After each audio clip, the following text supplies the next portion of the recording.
Minglebar. Good afternoon, everyone. I hope you're doing well there in Yangon. I plan now to help you to prepare your courses for online delivery, looking at how do we convert our existing courses into a format that students or learners can actually use and find attractive and interesting and keep them motivated to study. So we go through a process for instructional design which is 5 steps. It's called the ADDIE process, ADDIE, which most of you are familiar with. And this takes us through analysis, design, development, implementation, and evaluation. Each of the steps includes some features that you need to consider and take on board in your planning and in your development of your courses. So I will take you through each one by one, and we'll start first of all with course planning, and this includes looking at your existing course and just going through and refreshing yourself on what you need to do. So in the case of the course that you're asked to develop into online learning, you need to put in whatever the title is, and then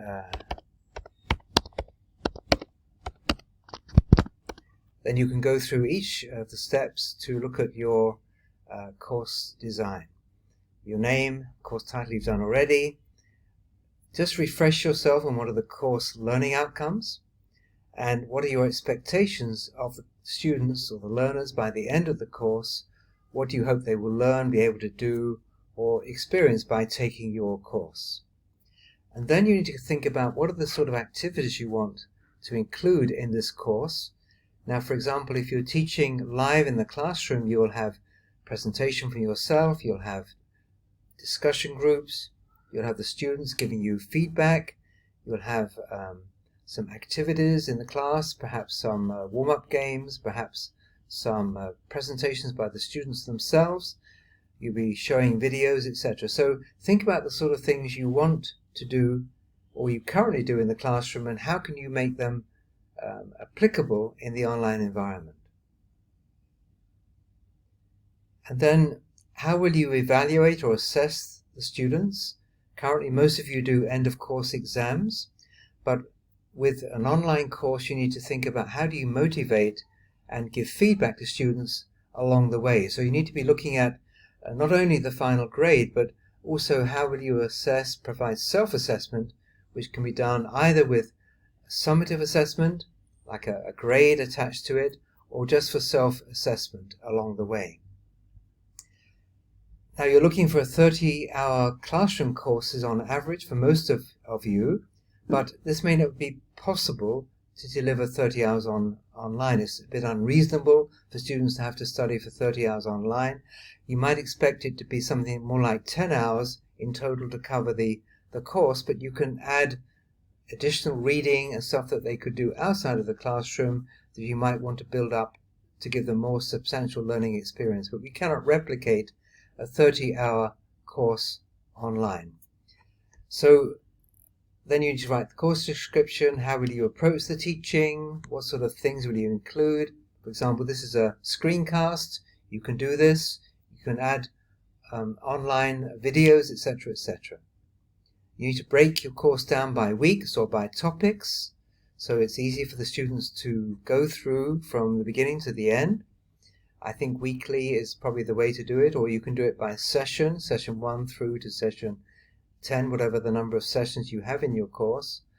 What can you not do? Number 10, in the course, for example, can you do field trips? Probably not. Is there any other way you can cover that area if a field trip is part of your course? Again, number 11, look carefully at the assessment components. What methods will you use? Not only multiple choice, but short answer. Maybe students can even contribute a video clip where they can respond as part of their assessment. Be creative in this, and I will give you some ideas later on. Are there any live or simulations that you can include into this course as well? Maybe you can demonstrate something in the kitchen or in the workplace that will be relevant to the students. How will you get students to interact with each other? online forums, a discussion board. These don't have to be live. These can be what we call asynchronous, which means they can take part anytime. They can contribute anytime when they have time during their course. Will you get them working in teams? Perhaps you want to group them in teams for some activities. If they're friends or they live close to each other, you might put them into those sort of groups. How do you conduct peer review? Will you allow them to do that, and will you provide some grading for that? Think about the technologies you need for delivering the course, audio files, podcasts, web links, etc., etc.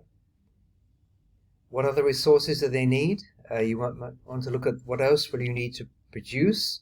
I hope you won't just be producing PDF files of your course materials or uploading the learner guide. This isn't really adequate for online course. It needs to be very small bite-sized chunks of learning that are connected together, students can work through in a systematic way.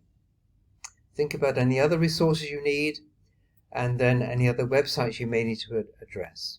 This is the first part of your planning, and I'd like you to prepare this online through the course file.